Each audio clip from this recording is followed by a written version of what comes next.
And here we are, folks.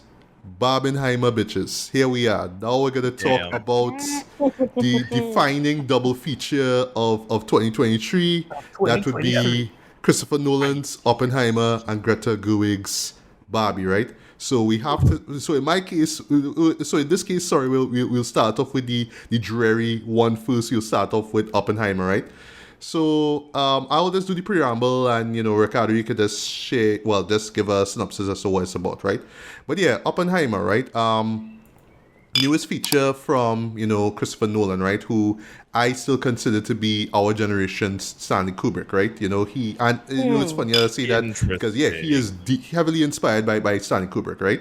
And you could see that with his work. Right? But yeah, so 2020, that's the little preamble, right? So 2020, Tenet came out, right? But unfortunately, we couldn't see it at all because cinemas were closed, right?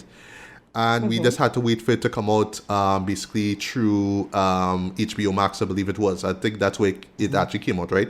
But yeah, I didn't get a chance to see it in IMAX, right? And I'm bringing this up too because, this movie here, Oppenheimer, was actually filmed entirely using IMAX cameras, right? And yeah, I mean, like when it comes to like a Nolan film, I always try to see it on IMAX, right? So Right. like stuff like I don't think I saw Inception in IMAX. I don't think I did. But when he dropped Dunkirk, that's when I went to see it there, right? And of course, before I forget, Dark Knight Rises. That was actually the first film I saw from him in IMAX. It was worth it as well, right? But yeah, I mean, huge fan of the guy. I've been loving his work since Memento, right? I mean, not all of his films work like perfectly. Like I would still say Tenet, which I eventually saw after the fact. Even though, funny enough, myself and Ricardo in celebrating a major milestone as an anniversary of B.S. Beaton Bailey. Yeah, we pirated that and we poked fun at the fact that we watched a pirate version of Tenet, right? But we still had fun talking about it, right? Well, I saw Tenet in theaters. I remember you said that. Yeah. Wow. But I shouldn't. Yeah, but I'll say it was very careless of me to do so. To be fair, Okay. I shouldn't have seen it in theaters. That's all I'll say. All right. Was it before cinemas lockdown or something? Or It cinemas was closed? right around when it was gonna lock down. Oh, And okay, It, okay. it just came true, and I see it, and it was it was just me and a few friends, and I shouldn't have done it, to be honest. But whatever. All right. Yeah. Yeah. Yeah, so of course, when you hear Oppenheimer shot using IMAX cameras, Christopher Nolan, of course, I had to be there, right? So I was waiting feverishly for this movie to drop, right? The first trailer came out. I'll never forget, like on the Universal Studios YouTube channel, they had like this countdown, basically. What I mean, like basically like an event now. Like you waited for it to drop, right? First trailer drops, and you just seen that timer with the 7:21, 23. And I'm like, oh, what is this? What is this? Right? Cillian Murphy as Oppenheimer. Okay, wow, what is this? Right? Yeah. But I like that it doesn't show you too much. But basically what you just saw was just the black and white stuff, a bit of color, and of course, the shots of the explosion, right? Shot in like really stark detail, right? And I was instantly Yes. hooked, right? Love that. Right. Didn't see the second trailer because I didn't want to know much about it. I wanted to go in as blind as possible, right? But what I will confess, though, and I'll bring this up in my review here, is that the only thing I really know about, well, J. Robert Oppenheimer himself is just the Manhattan Project and, the Right. creation of the atomic bomb. That's really all I know. I don't know about his past. I don't know about anything afterwards. Yeah, so this was kind of nerdy for me because I know most of the details of a lot of this stuff. Of course you in the do. Cold War. Of course you do. Of course I do. Yes. Well, and slight spoiler from a comic book. Yeah, there's a lot of Cold War stuff in this, so a lot of this information is very relevant to me. Right. And I thoroughly love this movie. I mean, I Right. could gush about it so much, but yeah, we go get into that. Yeah, I don't want to sell out myself too as yet. I'll wait for you, Ricardo, to do your synopsis, right? And then share your thoughts, right? But yeah, for me, this was one of the most highly anticipated films. I would say the most highly anticipated films of 2023 for me, right? Okay, yeah, this was an opportunity for me to go back into IMAX and see a film directed by Christopher Nolan, right? That's like the main sell for me, right? But then, leading up to it now, that's when, Barbie drops his trailer now, and then you realize, oh, it's dropping on the same day, right? You're like, okay, this is weird. And that's when Barbenheimer and all the memes and all that stuff literally blew up as a result of that, And it's these kind of countermanding things again, like Doom Crossing and Saw Patrol coming just now, stuff like that. Everything. Right. Yeah. But as I was saying earlier, pulling out my monocle and bubble pipe. I don't think these movies are necessarily opposite. As I say, if you watch these two movies, it's kind of the complete American experience. They kind of Yes. come in tandem with each other. Yeah. They kind of intertwine. Absolutely. Yeah. If you think about it. Yeah, go ahead. And it's so What's interesting really- about that too, you know? Well, what's really fascinating to me about the Barbenheimer experience is that so someone pointed out on I don't know where I saw this, but someone pointed out on the internet that it is probably not a coincidence that Warner Brothers decided to drop their biggest film of the year the same day that Christopher Nolan's movie was supposed to come out. Because if you remember, I mean, we all saw this happen. We all saw this very public breakup because Nolan and Warner Brothers have this relationship going back decades. But then they had a really big fight over Tenet, and then Christopher Nolan left them. And one of the things I love about Oppenheimer, even back when I was a little less interested in it, is that Christopher Nolan, when he was shopping the project around, had a list of demands, and he was at any studio that can meet all these demands I will sign on to make Oppenheimer for them. And those were a 100-day theatrical window, a $100 million budget and an equal marketing spend, 24% of the first dollar gross, and then, and this is the bit that like absolutely blew my mind, a blackout period where the studio would not release another movie for 3 weeks before or after Oppenheimer was due to drop. Wow. And so that I didn't know. Oh, that's brilliant. I know. Okay. So Universal. That's when you signs have off. clout. That's when you have clout, sir. Yeah, usually able to Right? demand them kind of thing, yeah. Right? Apparently, Sony, Apple, and Universal were all competing to meet Nolan's demands, but Apple couldn't commit to the theatrical release, so they dropped out. And then Sony wanted to negotiate, but Universal just said yes. Okay. So a lot of people suspect that what happened was Warner Brothers, in kind of a petty move, and let's be honest, I don't put it past Warner Brothers to be petty about this, decided to drop their biggest release on the same week Oppenheimer was due to release in the hopes it would kill it. But what ended up happening instead, and I remember back when I had a Twitter, I remember that the casts for both movies were being announced around the same time. Yeah. And people on the internet started comparing them and talking about them. They People sort on of the feed off internet each other. Yeah. feeding off each And other. yeah, to borrow a physics reference, superposition. So what ended up happening was people started, and then they finally announced the release dates, and people said, and then people did the goofy internet thing of like, haha, wouldn't it be funny if like we did this as a double feature? It's like the whole bunch of young people being like, haha, wouldn't it be funny to show up to the new Minions movie dressed like it's a formal event? Right. Yes. And but then a bunch of people have been doing it, and then the fan art started to come out, and actually like T-shirts and merch and like posts and people comparing the two. And so what Warner Brothers might have hoped was a Nolan killer ended up being a joint cinematic experience. Instead of destructive interference, you got constructive interference. Yes. Yes. Again, Like another physics reference. For me, it was like biology. It's like seeing, you have a massive blue whale in the ocean feeding, and you have these smaller fish that insist on following back because you know you're gonna get the best food just if you hang around with this huge whale. Yeah. Works. Yeah. Also, quick trivia. Look up who Matthew Nolan is, and look up what his nickname is. That's all I'll say. Leave it there. At this point, I'm just throwing that out there. To me that feeds into Christopher Nolan's like whole film career. If you think about it. Okay. However, we'll get into that later. Yeah, so Oppenheimer. Ricardo, what is it about? Sure. It's about a very, they talk about some crackers, crazy crackers, and we get the craziest cracker of them all, right? J. Robert Oppenheimer, absolutely brilliant man. They get into his kind of privilege and in his early career and how he gets into, he's, the father of the bomb. He's the person who's heavily responsible to the creation of the first, basically entering the human race into the nuclear age. Um, and that's what the narrative is about. It gets into basically three major arcs. His early career, then the Manhattan Project itself, and then his later last piece of his career where he was effectively railroaded by Strauss, and a whole political conceit as to why and how, and the politics of that. And I thought this movie was nothing short of brilliant. Nice. Christopher Nolan really outdid himself here. It feels like a culmination of his career. Agreed. I was going to say that. Being manifested through his narrative, because he mentions things that you could see in other movies. So they had Oppenheimer theorizing and speculating about black holes, right? They had the Cold War, Tenet, black holes, Interstellar, just a bunch of stuff about that, and it's a technical masterwork. So all of those complaints we had about before about song mixing, you're definitely not to worry about that here.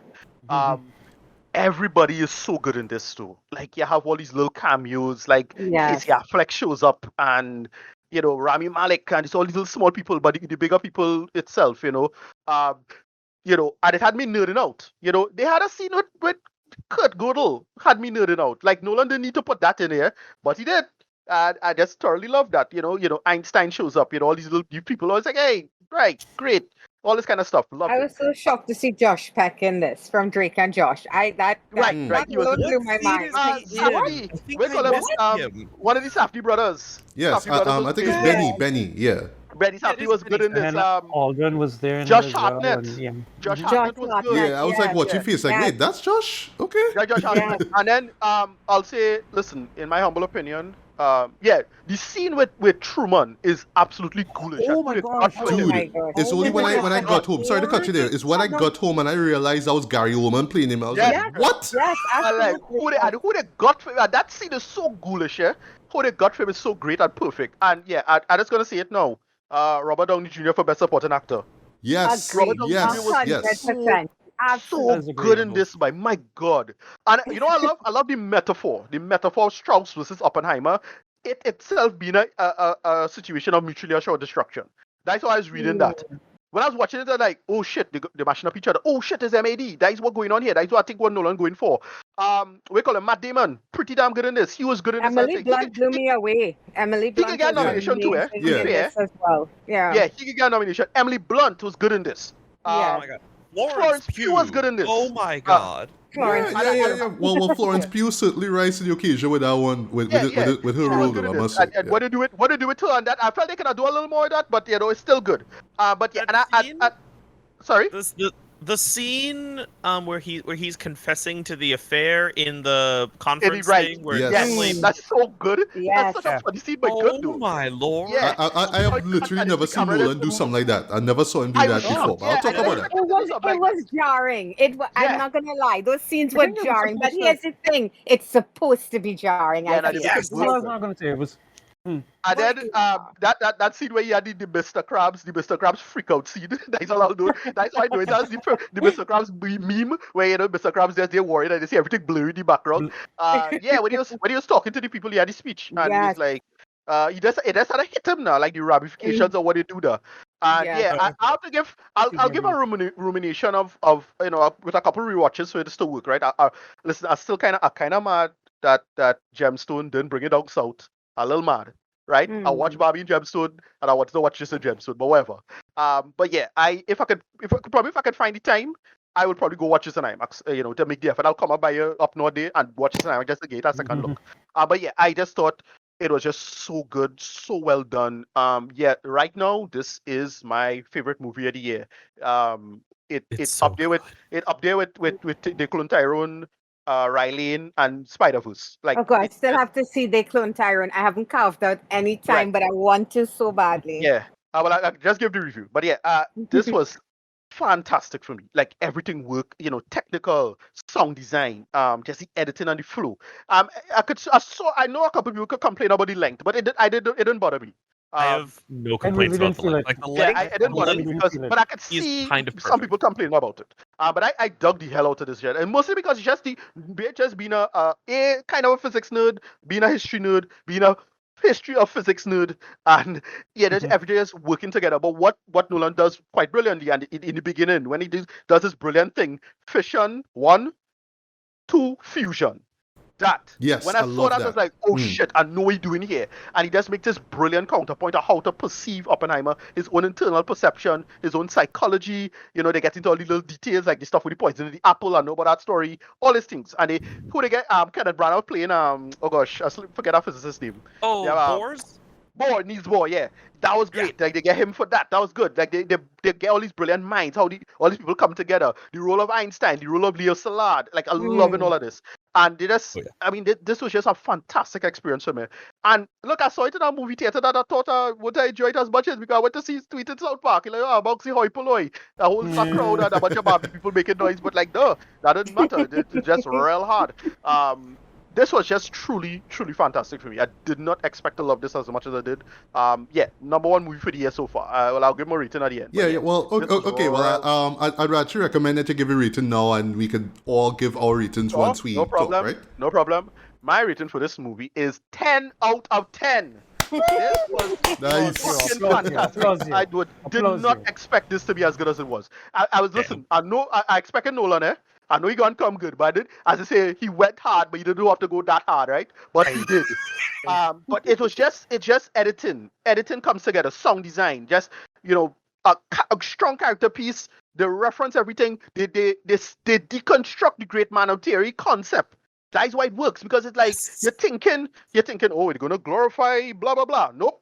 Right? Yeah. They put it in context, but they show him. But what they do, they put his critics in context. So that's why the Strauss part comes in. And again, I did not expect to enjoy Robert Downey Jr. as much as I did. Right? It kind of remind me that black and white sequences is good night and good luck stuff. Like that's why it works. And that realism to it, and it's like that bounces off of the personal and the objective. The subjective and the objective. And dude, Nolan he nailed it, Judd. He absolutely nailed it with this one, Judd.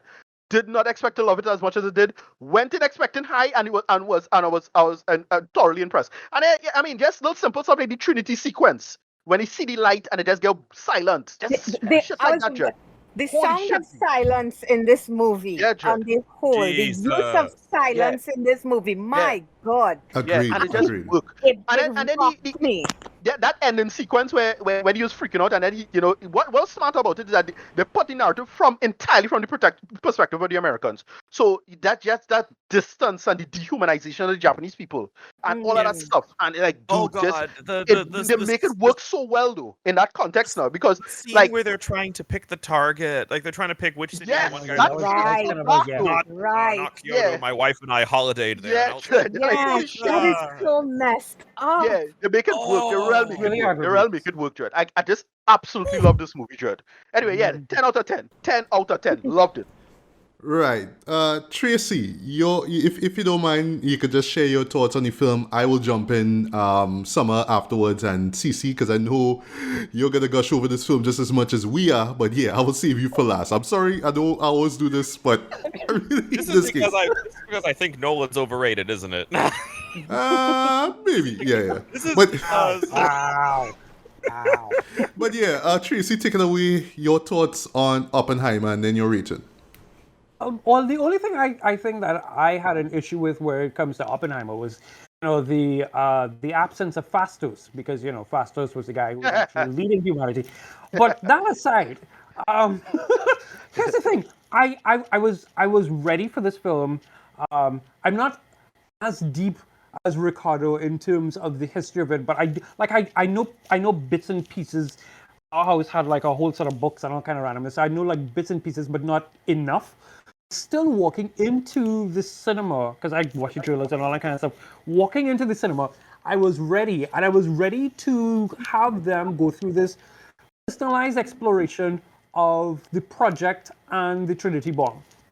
I didn't realize that they were going to go all Oppenheimer. Like that they were going to just go into like his security clearance getting revoked and what that means, and the railroading, as Ricardo would say, in terms of his character and how it plays out. Yeah. But I sat there. A little quick backstory. I had dragged my geek sister Stacy to go see these things because she and I went and saw Dungeons and Dragons, which was her thing, not my thing. And I said, you know what, later on there's Barbie, you have to come. So seeing as how there's two films, we both went to see Oppenheimer. I did not feel the 3 hours. It is amazing to me that I sat down there and I didn't, and I drank I had like a huge drink. So all I was saying to myself, please, I don't want to go to the bathroom. But I never felt like that was a 3 hour film. It felt like an unfolding story. It's not an onion, but it was like an orange or something, and it peels. So whoever the director the same orange you was feeding him, That's a mandarin, right? Right. So it's just peeling and it's peeling and it's peeling the layers. And then there was like a little backstory where Christopher was talking about in terms of how he and Ludwig was talking about the score. He wanted it to be strings and like on violins and that kind of. I think it's either violins or piano, something. But it was like no big orchestra or anything of the sort. And so to hear how the score plays into every part, and even when it gets silent in the cinema, it was absolutely brilliant. I thoroughly enjoyed Oppenheimer. If I'm being really honest, I'm trying to figure out once I pay my bills how to get back into the cinema for varying reasons, including Oppenheimer. I was telling somebody recently that Oppenheimer and the other one, which we will talk about, had supporting casts that didn't feel like, for want of a better word, they didn't feel like extras. So when you saw this, when I saw Alden, Han Solo, young Han Solo. When I saw him and I saw how his performance there, that worked quite nicely. Having Florence Pugh present worked quite nicely. But then even the little bits and pieces of like that idea of bringing Sir Kenneth into the mix, that also felt good. It didn't feel like these are okay. Well, you know what? We got some big name people just to shoot a scene and then they're gone. The end. And I've seen that happen with a few films. And you're kind of like, hey, it's that guy from that thing, and then it's cool. Rami Malek, showing up.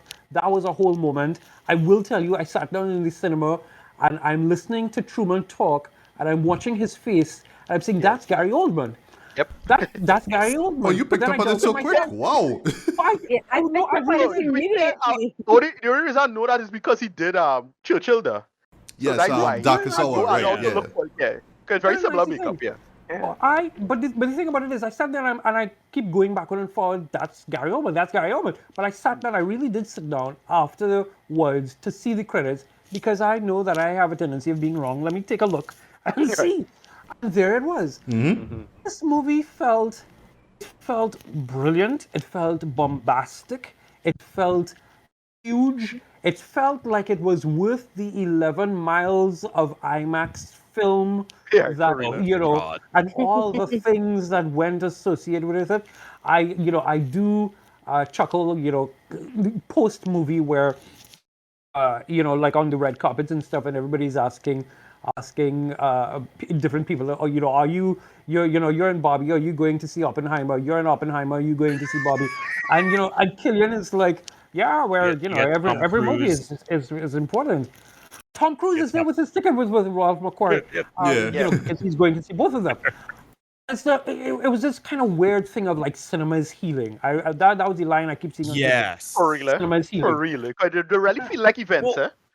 I was thinking about this because we've had so many high-profile, much more traditional blockbusters flop this year, right? Like we've had so many Indiana Jones, like we've had like Flash. The only MCU movie that was any kind of a hit this year was the one that James Gunn made. Yeah. And so and then like even Indiana Jones 5 has just kind of barely made its production budget back. Like people are just so uninterested. And then Barbie and Oppenheimer hit. Like, oh my God. Yeah. I think it's a testament to how I think people are finally trying to, in their own way, stand up and tell Hollywood, listen, stop it with the, the mass-produced blockbusters that are just rehashes of everything we've seen before. We want new stories. We want We are new excited. ideas. Yeah. Just a quick side note. Shout out to A24 for demanding for all the writers. Now they could make movies. please. This idea that please. nobody Oh, can make yeah. movies. No, we can't. And we're gonna lock them down. No, fuck you. If A24 demand everything and they could make movies like normal. All of them Yeah, who wanted to they make have the a demands, SAG the writers waiver. and the actors get shaft. I love that right now. Yeah, go ahead. I've been seeing that, and that has been giving me joy. Joy. Yes. Yes. That is the word, joy. Joy. I will quick it up by just saying this. The idea of even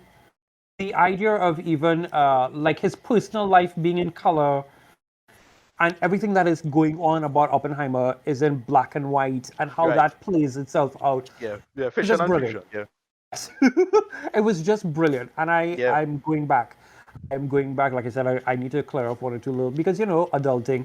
But as soon as I do that, get paid and clear off that, I'm going back into the cinema, because I don't think that this should be a one-time experience in terms of Oppenheimer. Very quickly, a friend of mine, my friend Conrad, was also there. Our friend Conrad, Sir Bailey knows him, and Oh, you was Conrad there? Okay. Not surprised. Here's that, the joke.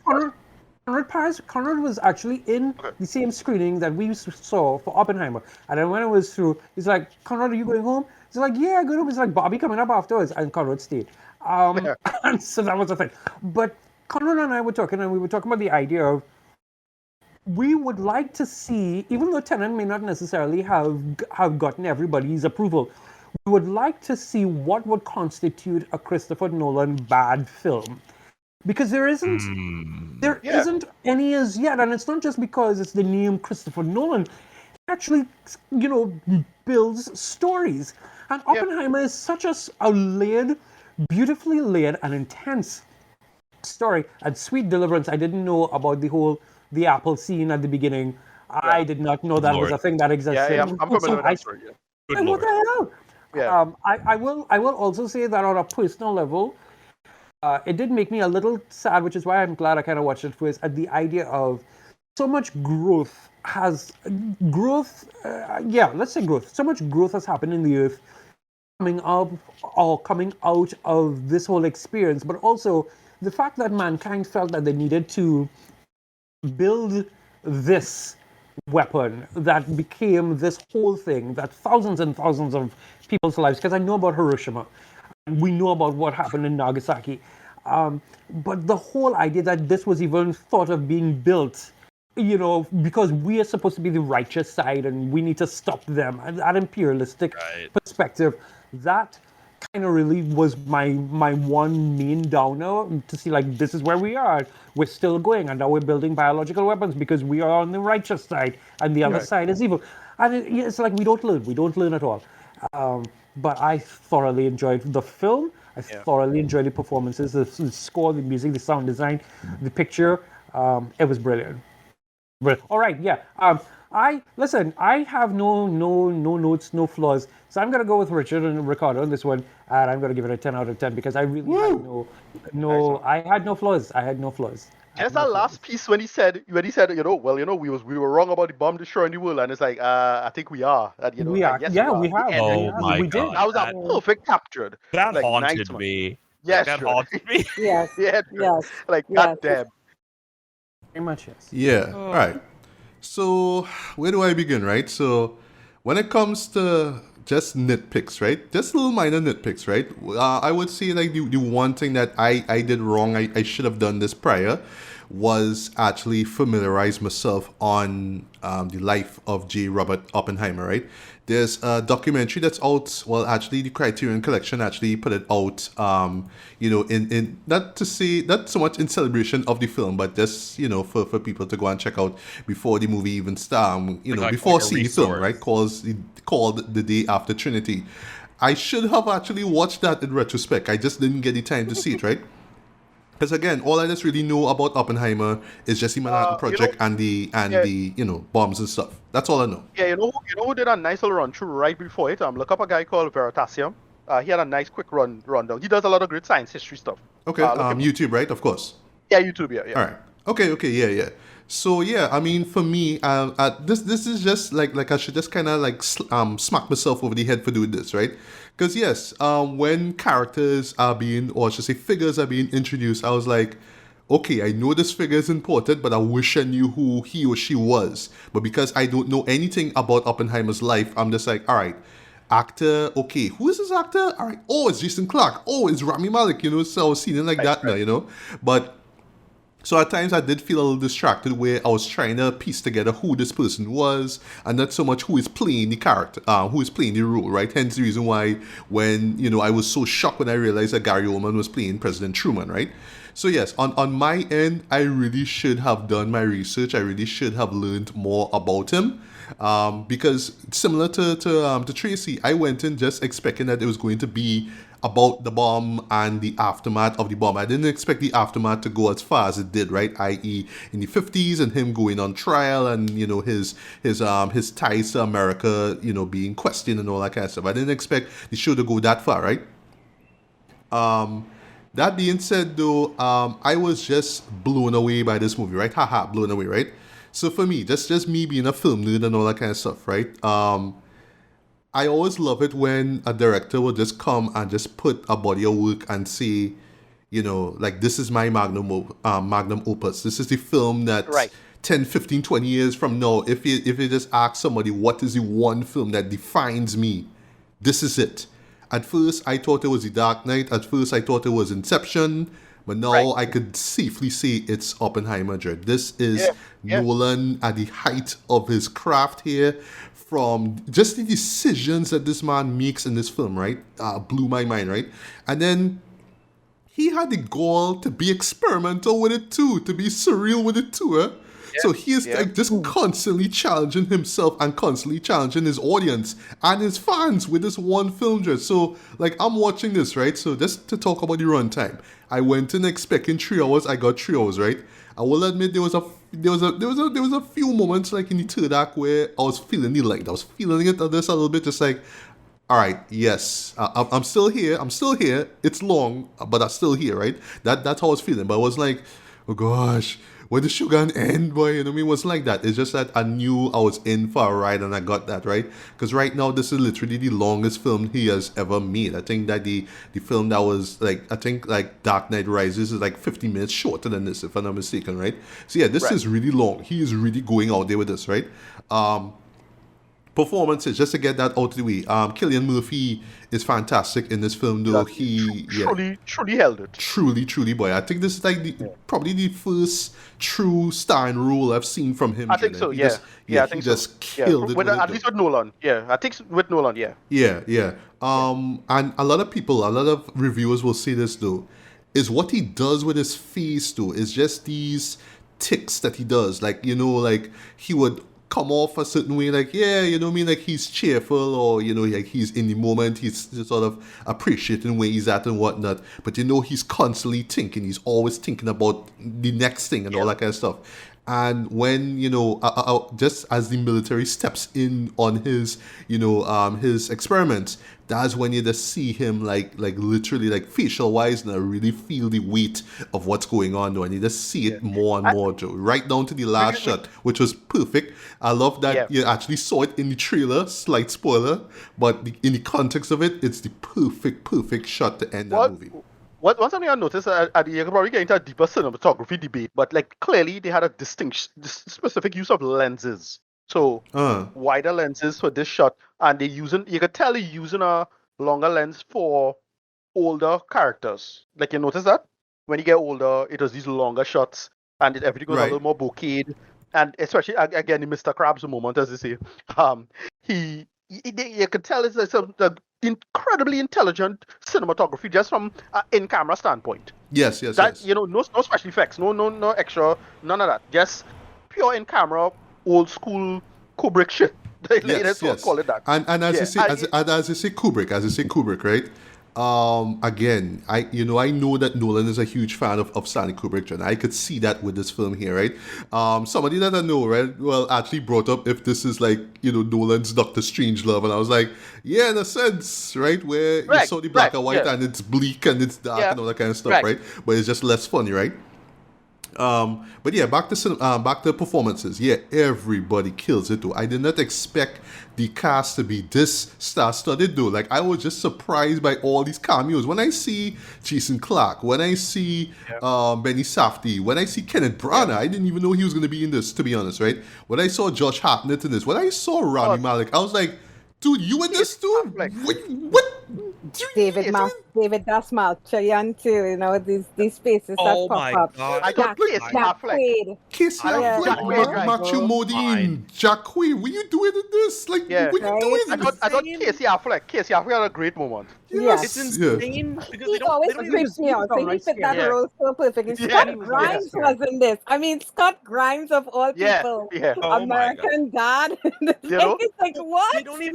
They don't even feel like cameos. They feel like they're all so well fleshed out and so played. They feel like a full ensemble cast. Agreed. And that's why I just still have to smack myself in the head because I wish I did my research or know who these characters are. It's just like I just seen faces like, yes, you in this, but I wish I knew who you were, you know what I mean? But that's just me, right? So for me personally, I really do need to rewatch this. And even if I knew the story and the major players, I still want to see this again, right?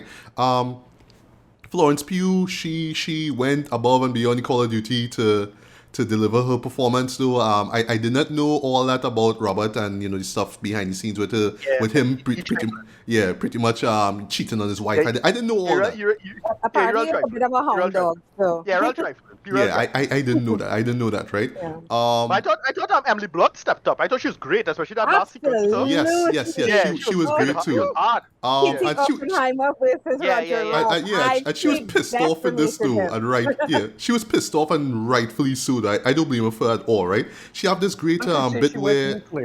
Yeah, she has this great bit where she's being interviewed, and like just how she responds to things. So I was just like, I love that, right?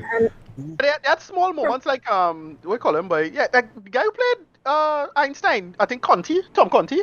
Yes, Tom Conti. Yeah, like he was great. He was great. I didn't know he was playing Albert Einstein. I know he was in the film, but I didn't know it was that actor, right? Matt Damon, great as Leslie Groves, right? Yes. He brought the humor, the dark humor in the film. I just love how straight to the point he is, just in terms of just representing, the U.S. military, right? But Robert Downey Jr., boy, holy shit! I didn't expect that.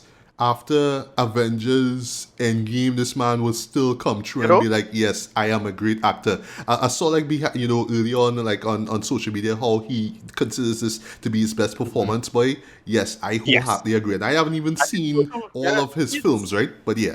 In another timeline, this was the movie he came out with after he left the MCU. In another timeline, as his triumphant return to acting now that he had But they get we call him Polka Dot Man. Polka Dot Man. Yeah. Oh yes, you're right. Because I was watching this face, like, dude, I know this face, And there were moments where I was like, I know this face. And when I saw the credits, I was like, oh shit, that was him. That was her. Yeah, even like I said, Diane was in this, right? As the Colonel. Yeah. No, sorry, what name? Dane DeHaan? Yes. Yes, Dane DeHaan. Dane DeHaan is in it. Yes. Again, just seeing faces, I'm like, what are you doing in this, right? But yeah, performances across the board, great, right? Just to get to technical stuff, because it's a Nolan film. Yeah, I talk about technical stuff, right? Yes. The editing blew me away as well, though. And this is somebody who was... all right, so fun fact, I've been reading this book, actually, like, finished it in preparation for this film, right? Called The Nolan Variations, right? So it's this guy pretty much... and he actually interviewed Nolan over, like, his career, right? And he sort of analyzes each film, talks about the films that inspired them and the mindset behind each one and all that kind of stuff. But it stops at Tenet, right? And actually kind of makes sense because, this movie here is the first release, through Universal Pictures, right? So that's great, right? But yeah, he made note of how Nolan always likes to play with time, right? With his narrative, right? And here, like, he just outdid himself with this, right? I love that says the opening, as you said before, Ricardo, with it's What is this fission? Is fission and what's the other one? Right. So from Oppenheimer's perspective, the color it's fission, Right. and then in the black and white, the real world quote unquote, it's fusion. Fusion, right? Very simple and clever. And well, fission and fusion is the two main approaches of nuclear, radiation, right? Okay, So, okay. hard, I love real hard. I love the idea first of having the present in quote scenes take place in black and white and the flashbacks be in color, right? But what catch me, boy, is how he just kept going back and forth. There'll be flashbacks within flashbacks, right? And they will be in color, just out of the blue, right? And you're just there like on your toes, just like, okay. And I was just loving that. It was like a nice little challenge for me, because I just love how he plays with time, especially with films like, say, Dunkirk, Inception, and of course Tenet, right? But here it just felt like this nice little game, like, oh, this is present, this is past, and it just kept going back and forth, right? Sorry? I said Memento. Yes. The moment I saw the black and white stuff, I was thinking Memento, right? So again, this man just going back to his roots with this, right? Of course, following, of course, which he did back in '98, right? You should actually check that out, right? But yeah, boy, just the editing was just perfect in my opinion, right? I just love how purposefully challenging it is, right? Because you're just there like, always constantly thinking, okay, is this present? Is this past? You just kept going, right? You have to. The callback from the beginning with the first encounter that we see with Oppenheimer and Einstein, how it comes back in the end, I was just like, wow. And then especially where you understand what's being said, right? Where it's something that Einstein says to Oppenheimer. I'm not gonna spoil it, but basically like when you look back at everything that you saw there, yes, it makes total sense. Like don't want to say that Robert Oppenheimer was like a terrible person. Some people might look at this film and say that he is, right? But dude, like this man like just set off like a chain, without spoiling too much, of events, boy, and it's just all these repercussions, right? I just love the end of it too. Shots. Exactly, and then I just love the end of it too, and how apocalyptic, just boldly apocalyptic it is, though. And it totally makes sense, though, given the message and what the show is about, right? Just to touch briefly on the music by Ludwig Göransson. I've always called him one of my favorite film composers. But here, he's up there right now. But he's one of the goats right now. I've loved his work since Creed, right back in 2015. And here, he just outdid himself. He did literally what Hans Zimmer did for Dune, right? Where he just sets a tone and maintains it throughout, this dark, tense tone, and it just keeps ramping up in terms of this intensity, right? There's this nice piece of sound design that they do and you actually realize where it comes from, where you hear like this rhythmic stomping of feet, and it just like rumbles, right? Oh my lord! Hearing that in an IMAX theater, I was like, yes, this is it. Give me abrasive sound design. I want that. I want it booming. I want it loud. I want that when I come out, I could barely hear anything. Right? Give me that. Right? I love the sound design for this. I love the music and how it ties into it too. It was brilliant. I love that. Yeah, Tracy.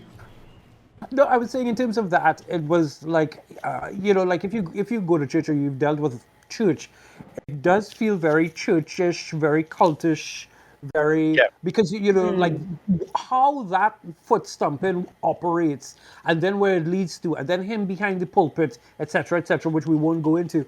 That really felt like, here is the spiritual leader. And they even allude to the idea of Oppenheimer being like a prophet. Yeah. There is, the spiritual leader doing his thing, and this is how the crowd responds, revving him up. And I thought that was just absolutely brilliant and loud, but brilliant. Yeah. Speaking of sound design, though, the Trinity test. Yes. Wow. Wow. Yeah. Yes. I love this. Yeah, I just love. Go on. Sorry for cutting Cece. Go on. The set piece of the summer. It is. Cinematic set piece of the nothing I have seen. Definitely. Close. This is going to be studied in film schools in terms of sound design and how to use it, right? Because yes, we all come in expecting the big bang, so to speak, right? And what Nolan does with that, though, was just pure genius. I love that, right? As you said, Summer, though, the silence is deafening, though, with this way. That's how it's used. As someone who loves horror as much as I do, I live in that space of what sound does to you. And nice. Because it's not, it's not so for me. The score, epic as it is, it's the sound design in these movies that tend to hit me where it hurts, so to speak. Especially the lack of sound in certain places. That just gut punched me when that scene you all talked about, and where the sound would go dead silent, but then you would hear a scream, or you would hear the clapping comes back in, and it was just absolute perfection.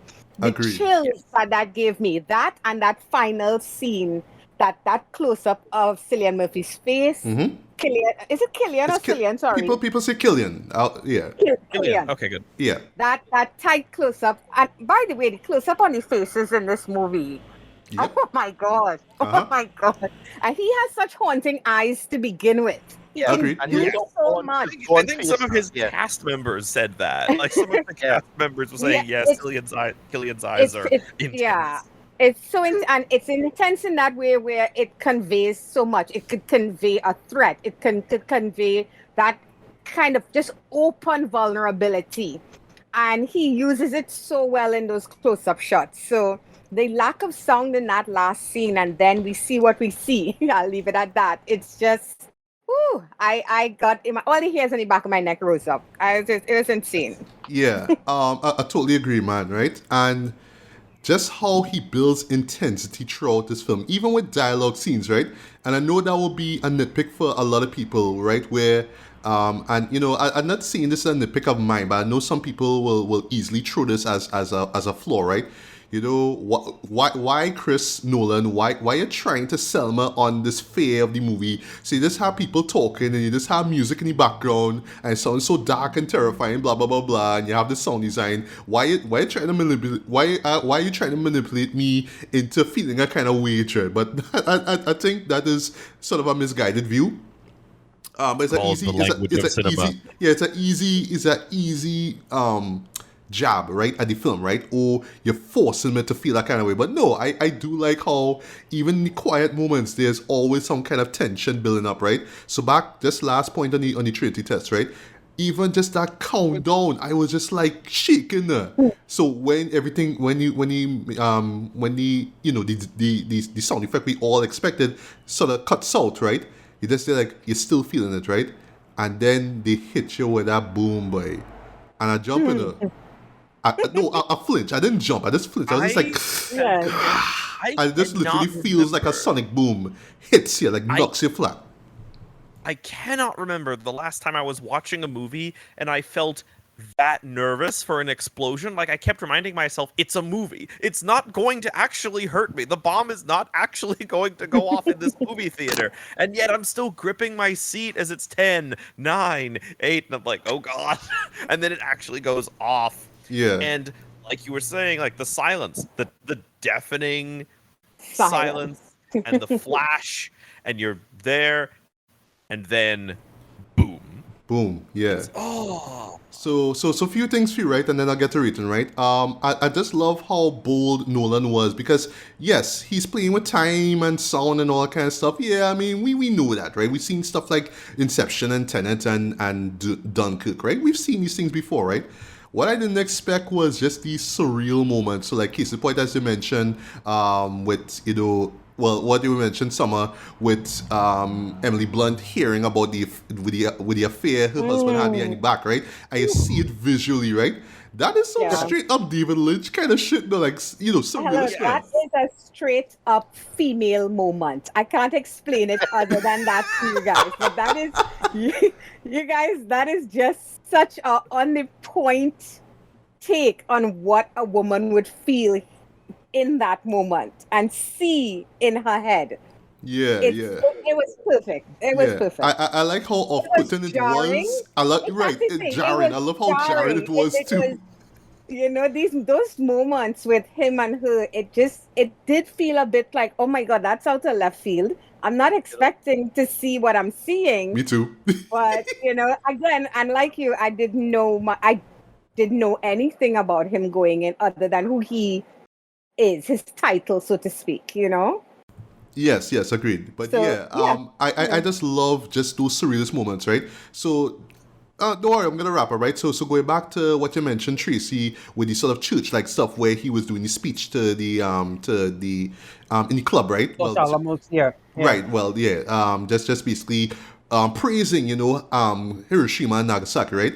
I was there like telling myself, all right, well, it's a Nolan film, IMAX stuff, blah blah blah. So we can see what happened, right? But I just love how, again, going back to just surrealist moments, you see the side effects of he gives you like a visualization of how that would have felt, right? Yeah, the Mr. Krabs meme. The Mr. Krabs meme. Yes, and you see it. Yes. There's even a blink and you miss it moment, right, where you just see this couple kissing, and instantly I was thinking about. I'm not sure if it was Hiroshima or Nagasaki, but if you remember, there's this I don't know the full context of it, but I think there was like this couple who got burnt with the radiation or whatever it was. Yep. And their like the outline, their silhouettes were burnt onto like a wall or something like that.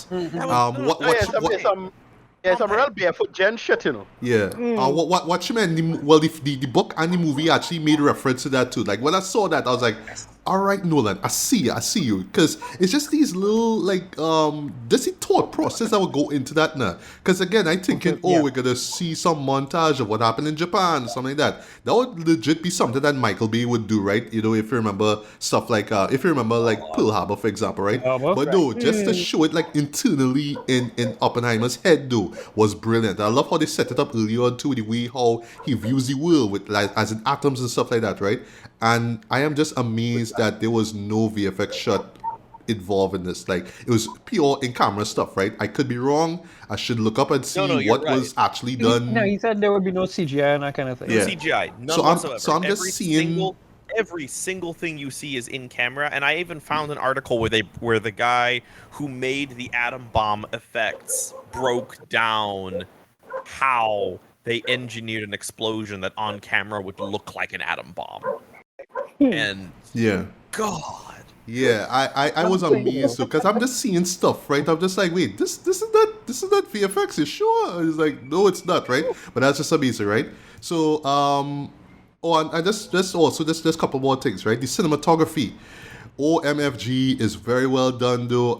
Just the pairing between Nolan and Hoytema is just pitch perfect in my opinion though. And yeah, like he will go down as one of my favorite cinematographers as well. I love his work in on Nope. I love his work in Dunkirk as well. And yeah, he just outdid himself with this one. It's not just the color scenes, but also the black and white though. Because for me, this is actually the first like black and white anything I've seen in IMAX though. You know what I mean? And it just looks so crisp though, just so lovely, right? I'll just say this just to wrap things up though. This is absolutely worth seeing in IMAX. Not just for the visuals, but for the sound, boy. That sound design though was just, again, it was just like the sonic boom just keep hitting me, right? And it was just definitely worth my time and money, right?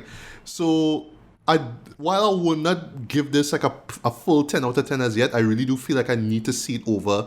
And of course, I'll do some research and know what it is, who character A in all these side characters, all this stuff is. I will still say that this is probably Nolan's best work. This is easily, again, just going back, using this term again, magnum opus. This is one that people are going to remember, like when they think about Nolan's name. It's going to be this film, right? First it was Dark Knight, then it was Inception, now it's this. This is going to be the film that will define him for years to come, man. I don't know what he's going to do going forward. Right? But thanks to this, though, I am just like, wow, this man is up there as one of the GOATs, right? One of the greatest, right? And I'll close with this quick fun fact, right? So the inspiration behind this movie is kind of funny, right? I actually read it in the book. So on the wrap party of Tenet, right, which starred Robert Pattinson, Pattinson gave Nolan a little gift, which was a book, which was about him.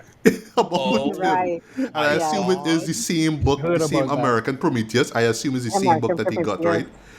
But wow, so you have to thank the Batman. You have to thank him for giving us this masterwork here, right? So yeah, Rico, as I say, look up who Matthew Nolan is. I did. I saw it. Right. What is his nickname? Oh, okay. I got it now. Okay. Yeah. All right, man. So for me, rating wise, strong 4.5 out of 5. But I have a feeling that if I watch it again and if I do my research, this will be a pure 5 out of 5, right? But I will give it the same sort of regard. Like I would still recommend it, in that same regard too, where it's you definitely have to see this, right? I heard some people were had issues with the sound when they saw it in IMAX screens in the States. Like some people found the dialogue was a little dim or something. I didn't have that problem. I didn't have that problem at all Not when I like, saw not it like, in the like, IMAX not screen. like Tenet and Interstellar. Yeah, For oddly once, enough. I actually, for once I didn't have that problem with a Nolan movie. Me where too, like me all too. the dialogue is mixed super quiet. Like for Yeah. once, actually. Yeah. And I forgot to mention too, I also saw Interstellar on IMAX. I forgot to mention that, right?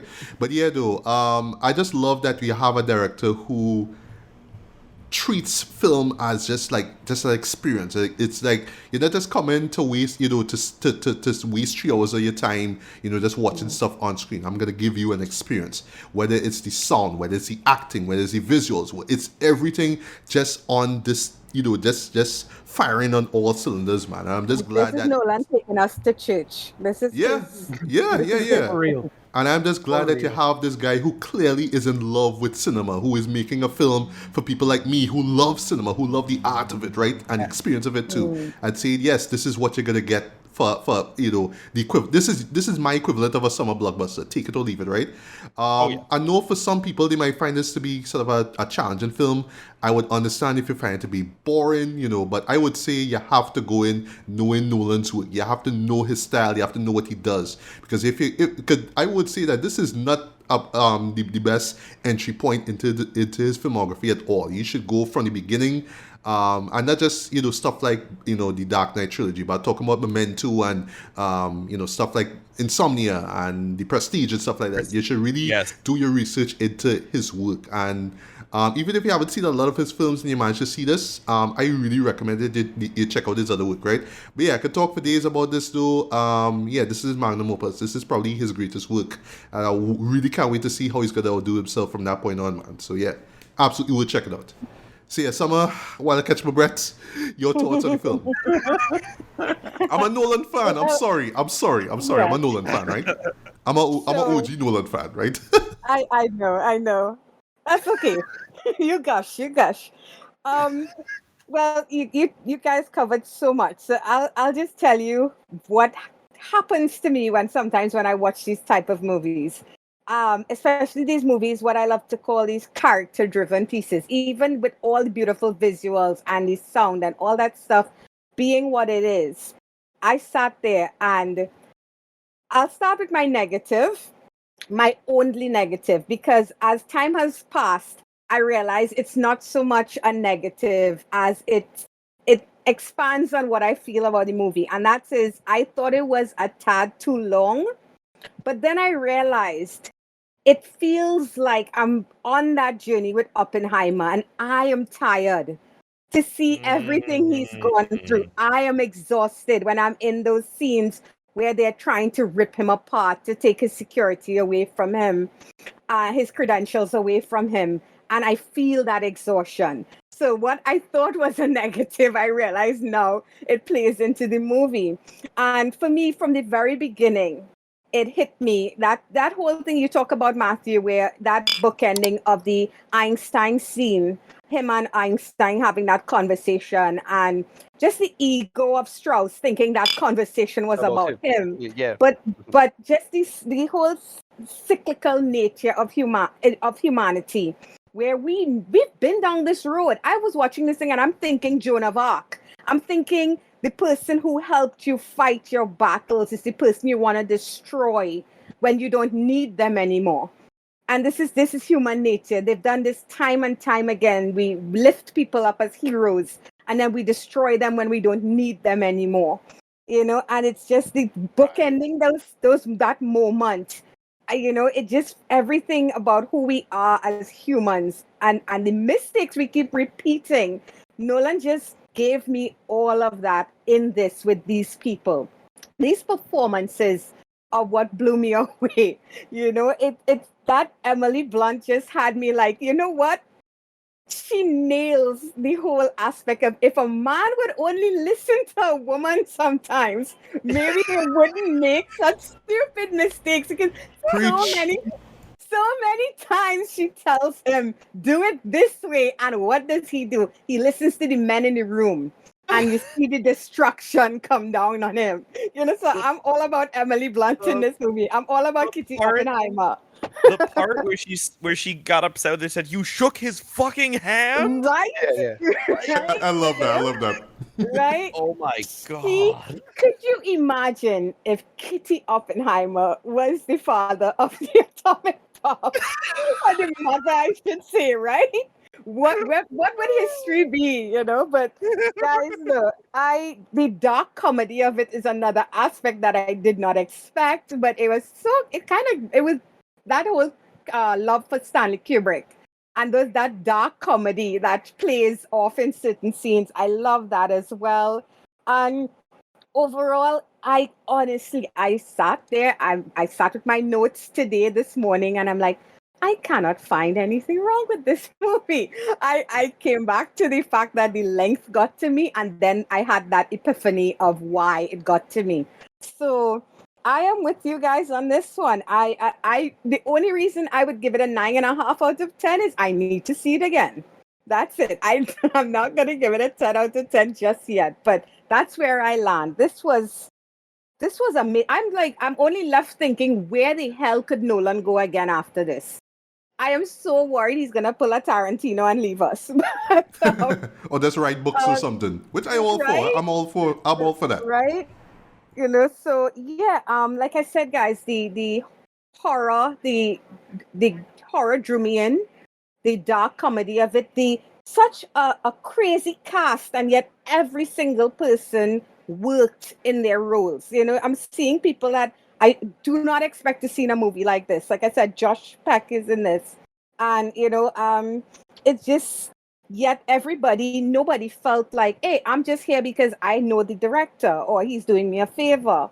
David Krumholtz, I did not recognize him at first, and I'm like, oh my god, I know him. I used to love watching Numbers when he was in that television series Numbers. He plays Rabbi in this. Rabbi, is it, sorry?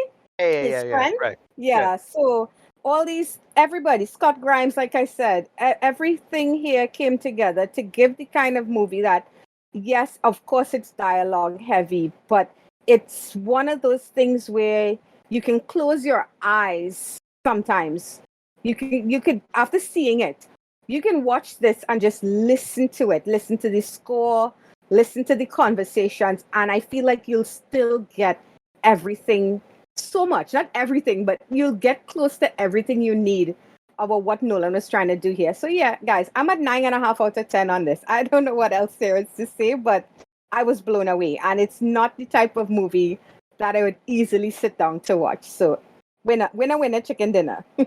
And lastly, CC, does this film make you now want to go back and just rewatch the Dark Knight trilogy and be like, I think I was hard on it before, especially that last one. But yeah, take it away. I had a crisis. So, yeah, as I alluded to earlier, Christopher Nolan and I have a complicated relationship. Because I generally, and again, I need to explain my headset, my mind space going into this movie. I find him a less interesting filmmaker than a lot of people make him out to be, especially his most popular movies. Inception and the Dark Knight trilogy specifically. Like, those are the films that generally, and like, it got to the point where I kind of stopped keeping up with him, right? So I kind of think, yeah, I never saw Tenet, I never saw Dunkirk, I never saw Interstellar, and I've been meaning to get around to Memento for some time. And like, when they announced the project, I said, oh, okay, Nolan doing like something that interests Nolan, surprise, surprise. I didn't know I know a little bit about the history. I know the quote. I know a little bit about like, the atomic age, but not very much about specifically Oppenheimer and like kind of how much of a shit show the race to develop the atom bomb actually was. Yeah. Like, that was something that was new. And I was originally not very interested because I'm like, when it comes to the development of the atom bomb, the American who made it is not the person I'm really interested in. But then James Cameron announced that he is actually making a movie called like Last Train to Hiroshima, which is more about the survivors. I'm like, oh, okay. So I can actually potentially watch Oppenheimer because there will be something that's I'm a little more interested in later.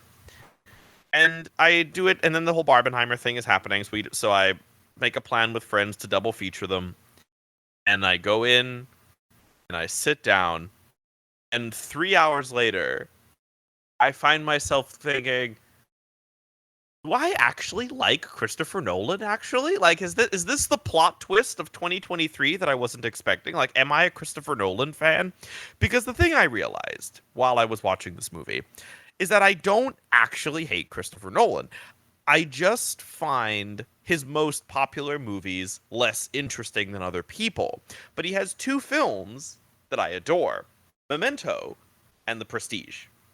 Those are two films of his that I absolutely adored. No notes, like, fantastic. And what I like about Oppenheimer is that Oppenheimer nails what makes those two films Nolan's best, in my opinion.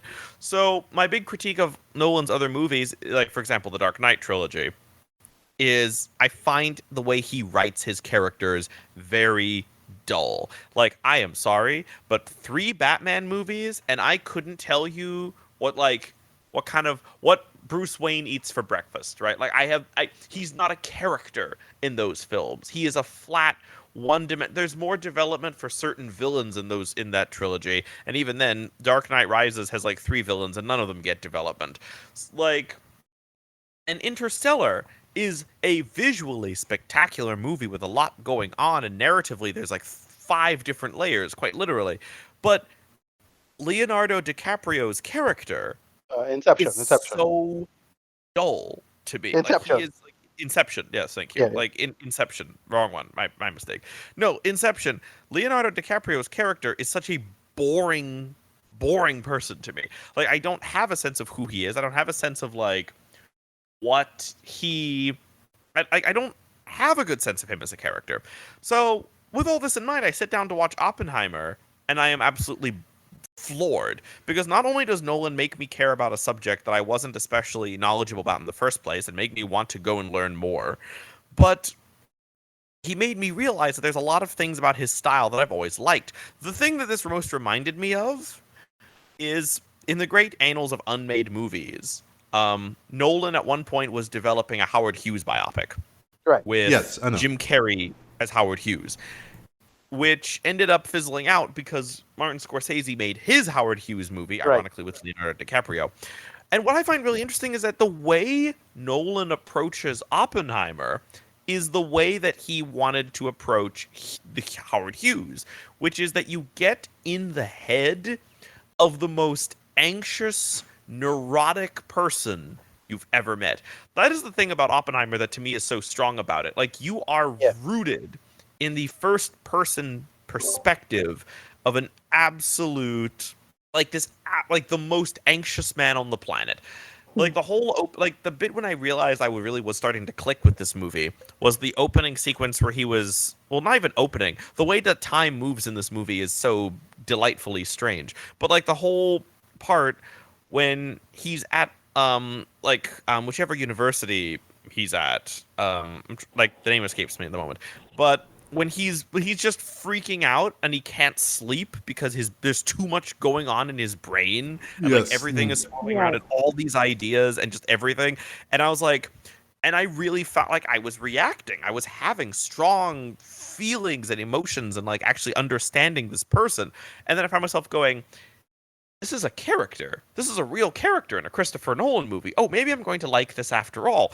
And then as the film goes on and you start to like, and all the other like the ensemble, because I do stand by, this is an ensemble movie. This is a true, like, obviously the person who's the most, someone was like, there was some people online, and I kind of fell into this trap originally who thought that maybe the female characters are less developed, but no, because Emily Blunt's character has a lot of depth to her in a way that, in a brilliant way, and none of the characters get as much development as Oppenheimer because the movie is called Oppenheimer. So, of course, everyone is going to be slightly less developed than Oppenheimer, regardless of gender.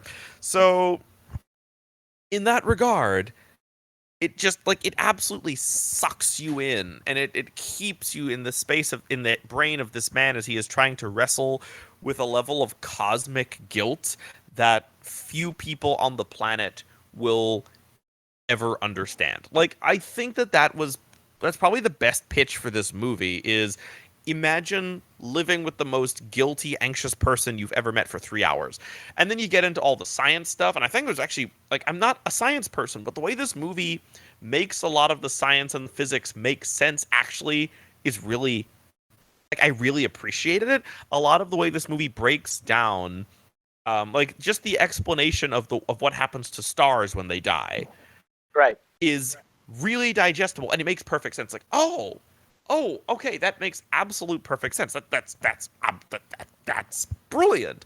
It's brilliant, like, empathic, effective storytelling. It's very good at communicating. It's one of Nolan's most communicative movies, while ironically also being his most stylistically challenging. Because again, one of my other critiques of Nolan is I find him to be a filmmaker who, in a lot of his movies, again, Dark Knight trilogy, he's much more interested in technical competence than, being kind of risky, maybe a little more opaque at times. But Oppenheimer as a film, to paraphrase Paul Schrader, actively leans away from you sometimes. Like, Oppenheimer is not a movie that is trying to make itself digestible and understood. It communicates its emotions really well, and it like gets you into the heads of characters like Oppenheimer and Strauss and Mrs. Oppenheimer.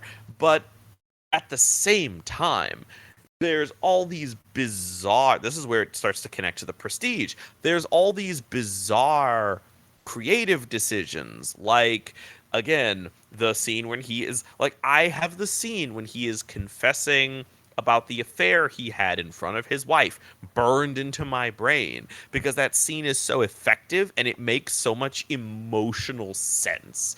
It has this real fantastic resonance to it, and it just clicks.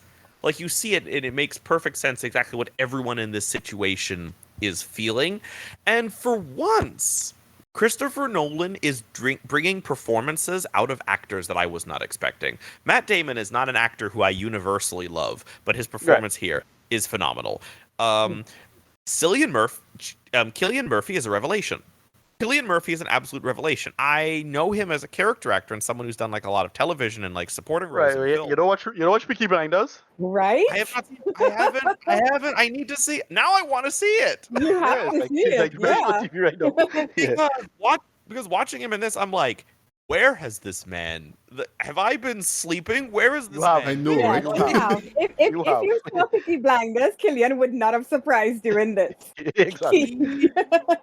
Just, like, he blew me like I feel, I don't know whether it's like I was asleep or like people been sleeping on this, but then I remember, oh yeah, no, people have been geeking out about Peaky Blinders for some time. Like, he is such a revelation. He doesn't just copy the mannerisms of a famous person, right? He actually lives in this. Like, there are so many scenes where I look at him and I'm like, I know I'm looking at an actor playing a part intellectually, but I feel like I am with I feel like I am with Oppenheimer in this moment. Like, I genuinely feel like I am watching this man, and, like, there's scenes where I felt some of the most melancholy a movie has ever made me feel, and all he was doing was staring into space. Like, all he was doing was staring off into space, and I was like, I feel so sad right now. Yeah. Like, my God. So, and again, my big question is definitely, where is Nolan going from here? Because he brings his technical perfection. He pushes himself so hard, like everything being in camera, which is his usual gimmick, but doesn't feel like a gimmick. Here it feels like a genuine stylistic. It feels like a commitment that works so well. He actually works with the actors and brings out some of their best work. Again, Robert Downey Jr., one of his best performances ever. I'm with him. It's one of his best roles. Making me in one film go, oh, I need to go see what else Cillian Murphy has been doing because I apparently have been sleeping. Just everything I didn't like, everything I haven't liked about Nolan basically being fixed, and then everything that I already liked dialed up to 100. Yeah. And I just end up in this situation where I have no choice, despite not being the biggest Christopher Nolan fan, although maybe I should revisit his stuff, look at how many I like versus how many I dislike, and reassess even that statement. And I have no choice but to give this film 10 out of 10. There's Wow. Nice no one. other thing I can Okay. say. There you go. I love This someone's is one of the reaction. most persuasive Okay. movies I've ever seen. Not only did it convince me to actually be interested in this subject, and not only did it like give me an idea of who J. Robert Oppenheimer is, it made me reevaluate my feelings on Christopher Nolan. Wow. I have to give it a 10 for that. Look at I have, that. I have to give it a 10 for that. I went to a sushi restaurant afterward and stared into space. Like everyone else, like, oh yeah, whatever movie, and I'm looking there and like, and I'm sitting there staring into space, thinking about chain reactions. Like, oh my god.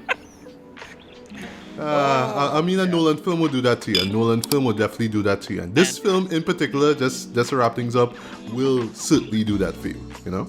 Yes, easily my favorite. Like, I think my favorite Christopher Nolan movie, the movie that made me reevaluate Christopher Nolan, 10 out of 10.